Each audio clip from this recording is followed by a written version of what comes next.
பிராக் Lesnar லாஸ்ட்டாக நடந்த Monday நைட்டால ஓபா ஃபெமியை your lucky பாய்னு சொல்லியிருப்பார். இதுக்கு பிராக் லெஸ்னரை பல ஆடியன்ஸ் கழுவி ஊற்ற ஆரம்பிச்சிட்டாங்க.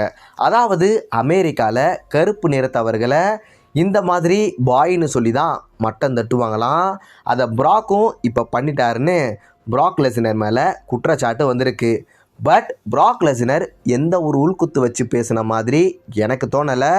ஓபா ஃபெமியை வளர்த்தி விட தான் பிராக் லெஸ்னர் பயங்கர எஃபர்ட் போடுற மாதிரி எனக்கு தோணுது. இதை பற்றி உங்களோட கருத்தை கமெண்டில் சொல்லுங்கள்.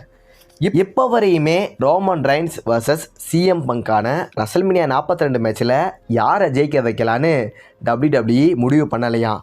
ரீசன் சிஎம் பங்கை ஜெயிக்க வச்சுட்டா அதுக்கப்புறம் வேர்ல்டு டைட்டில் போராக இருக்குமோன்னு யோசிக்கிறாங்க.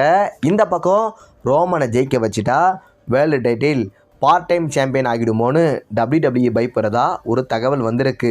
வரக்கூடிய மண்டே நைட்டால CM Punk and Roman Reigns இவங்க 2 பேரில் யாருக்கு அதிகப்படியான ஆடியன்ஸ் சப்போர்ட் கிடைக்கும்னு பார்த்துட்டு ரசல்மேனியா 42ல் யாரை ஜெயிக்க வைக்கலான்னு WWE முடிவு பண்ணுவாங்க.